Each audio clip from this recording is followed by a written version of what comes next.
fairly, very much higher, 2022, 2023. Heart failure, which is where the myocardium, pumping muscle of the heart, basically stops working effectively. And can't I'm really generate worried sufficient about cardiac this. output to meet the metabolic demands of the body, often with a backlog of fluid into the circulation. My blood pressure today was 60 over 90, 90 over 60. What the fuck? What's happening? That's high. This is other respiratory diseases. That's this classification. Oh. Again, we see Besides the lower Pepsi. than we would expect. Much lower than we would expect. This is acute respiratory infections. Slightly higher than we would expect. Alzheimer's disease, less than we would expect. Now, this isn't really surprising because sadly a lot of old people have died during the pandemic, so that's not entirely surprising. We could talk about why they died, but the fact is that we've got less old people who are sadly no longer with us. This is cirrhosis and liver disease, a dramatic increase on the averages we would expect. Cirrhosis basically is the formation of scar tissue in the liver, but those rates are much higher than we would expect. Now, when I look at the international situation now, because this is not just the UK and the United States, and we look at the usual countries there where we normally look at this. This is Australia. So 2021, 2022, and into 2023.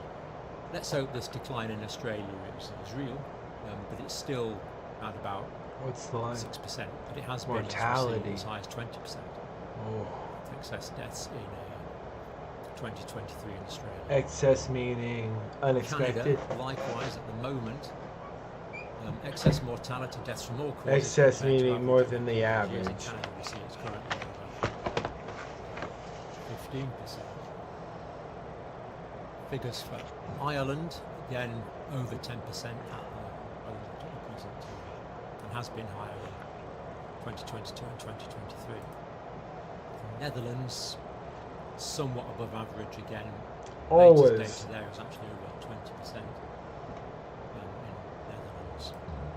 New Zealand, it's been higher in 2022 and 2023. Looks like it's down to about 4% now, but it's been higher in 2023.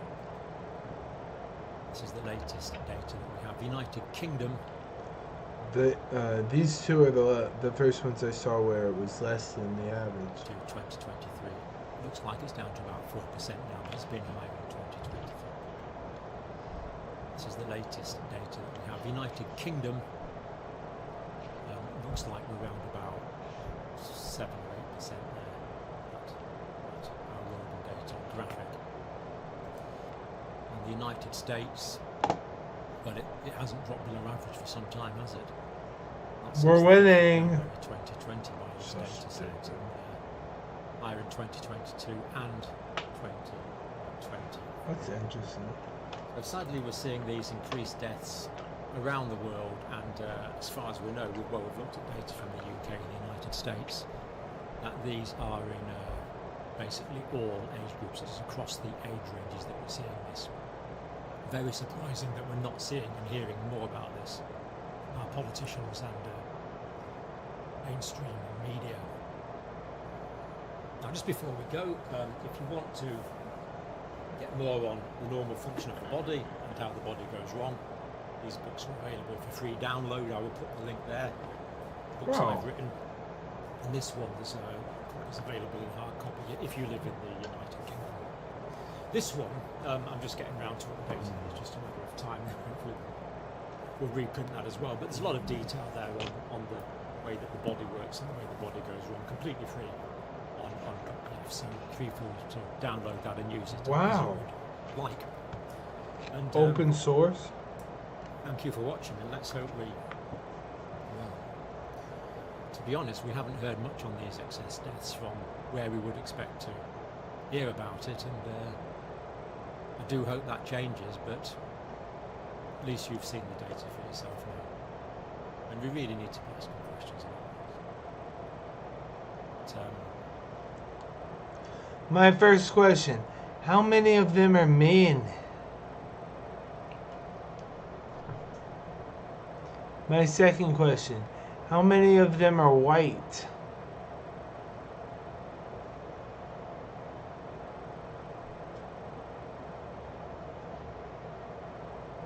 My third question. Is it a type of person? Just in case it wasn't one of those first two. So like a type. In fact, let's start with that question would be the first question. My first question is there a certain type of person getting more sick than the other types? That's way better first question.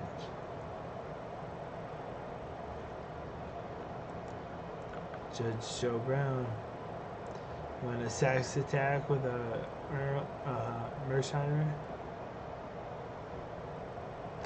I'd love to hear it since Hamas and Israel. The vaccine lawsuit changes everything. Everything always changes on your show, Russell. To Book Club with Jeffrey Sachs. I'm absolutely thrilled to have one of the world's leading experts on international relations and oh my God, you guys are on each other's show? public affairs in the world today with me, Professor John. This comp is a dream come true. Professor Mersheimer has a very important new book, co-authored with Sebastian Rosado, who is a professor at University of Notre Dame, and Professor Mersheimer is the R. Wendell Harrison Distinguished Professor at the University of Chicago. I'm sure that most or all of you have been listening to John Mersheimer discuss the events around the war Ukraine. in Ukraine and now wars in the Middle East and so many other issues, because he's been the go-to person for so much of the world in trying to make sense of A realist. crises that we're in and the spread of violence. One of John's truly justifiably famous books is The Tragedy of Great Power Politics, which was written at the start of the new century. And in that book he said that it seems a little quiet now, but don't worry, or worry maybe I should say, great power politics will return. And the book's title that I'm going to discuss with you, John, also is about The Tragedy of great power politics, and we seem to have a lot of tragedy to go around right now. But the new book that you've written is, of course, completely... You wrote a new book! Completely relevant. Expanding your domain while I'm riding on the bus. But the new book that you've written is, of course, completely relevant for our current struggles and trials and tribulations globally. It's about how states think. And the gist of the book is about whether... How states think. I'm gonna turn my Pokemon on.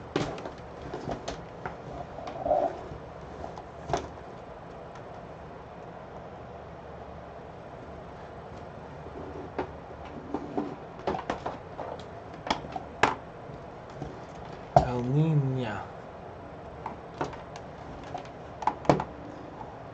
I need Kazuma again. I'm stuck on Kazuma. I don't know why. This is maybe one of the first times I've been stuck on something that wasn't them keeping me on it for a long time. This is not upstairs. Or at least not anymore. But it's something inside me once.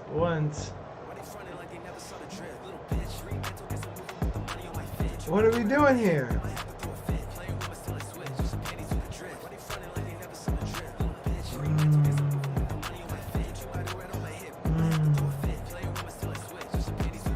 I got a...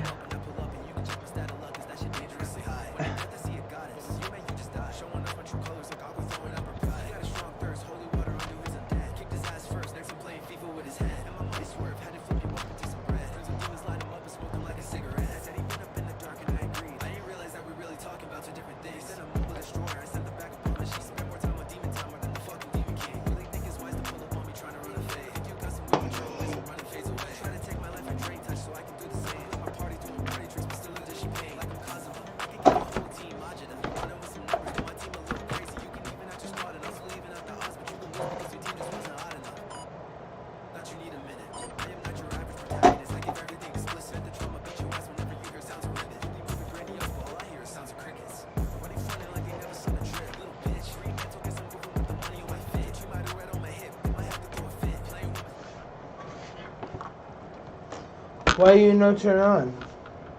Ah, you know have power. You need more power. More power. More power.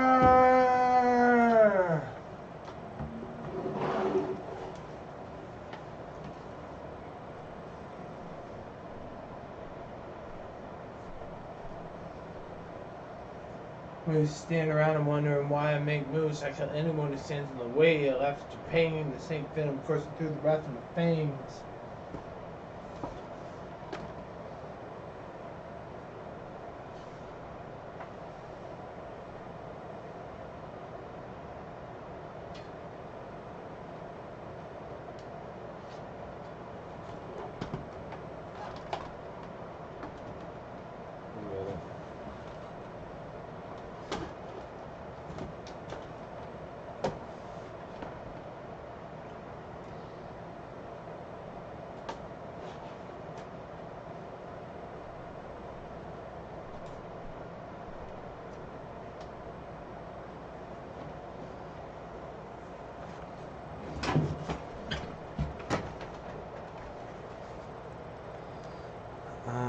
Mersheimer. State decision making is rational or irrational, and what difference it makes. You started writing this during COVID, during the lockdown, so this is a book that you and Sebastian Rosado wrote, as I understand it, largely on Zoom together during this. I am going to be doing my own thing until and unless you say you want to do something with me. Is that okay? Do you want to do something with me? Do you want to play games while I draw? Is that are you feeling that way? I could in a few minutes, right? I don't know. I wasn't sure what I was going to walk into. I didn't know if I would be welcome or if I need to give you some space. Don't do drugs in my house that are bad. I don't. Okay, well then you have nothing to worry about. Ooh, it's toasty. Very toasty. Hi, baby. Are you hot?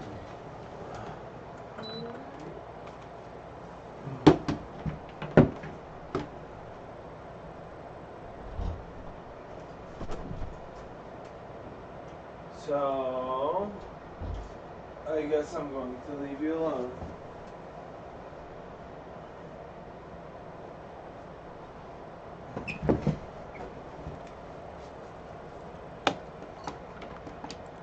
Years of the pandemic, but it became absolutely pressingly relevant in trying to understand the Ukraine war. So maybe if we could start, you could explain the motivation for this book. So, I think I do want a little space tonight, but since I didn't get to start work, we've got all day tomorrow. And I'd like to have a nice gentle coloring, playing day. And so I can color? Well, so I can color. I mean, you can color if you want, but... What did you say? I said since I don't get to start my job tomorrow, we should have a nice gentle day where I can color or play. We got a lot of really good food in the house. And I want to make sure. That is the case. Most of our theories I need to show you the school book and the Pokeball in the school book. are largely irrelevant because all of those theories are based on the rational actor assumption. Did you take the key off my ring or did it just come No, off? I don't know how your key got And you off. think that states So we're gonna possibly separate for at least formulate an hour or some two. coherent You'll be up policy? all night. I'll be Because up you multiple have no hours. Maybe idea we can. what other states But let me would just do, come back to because center. they're I'm basically irrational. They're wild and disappointed I don't crazy. get to start my job. Our Sounds good. intuition, in fact, our theories about how the world works, say that states are rational. So what we decided to do was try I to gotta figure out rewind. whether states. I missed it. Well, book.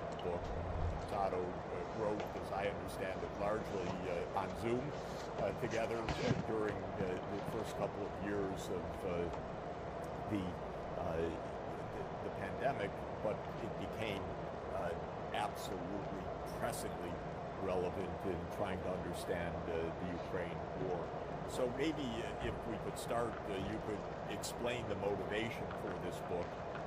You're known as our nation's leading realist thinker in international relations, so it would be good to help listeners understand how you fit into the story and your views about this book. What's the motivation? As opposed to global liberalism or neoliberalism.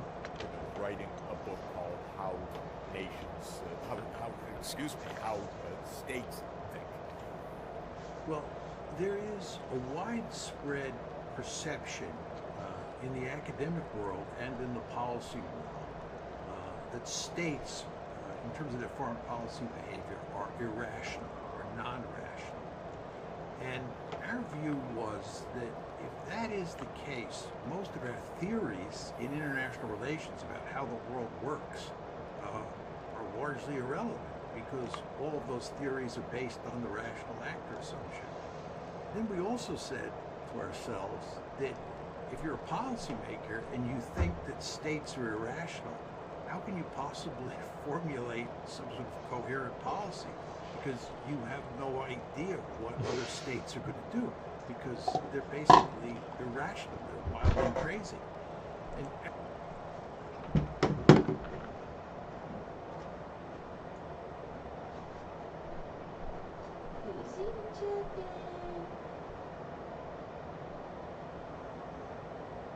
As long as you're okay.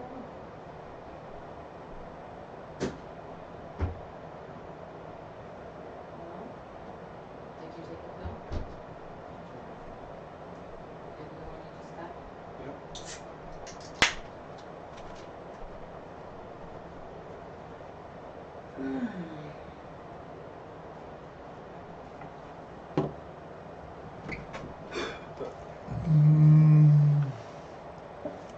our intuition, and in fact our theories about how the world works, say that states are rational.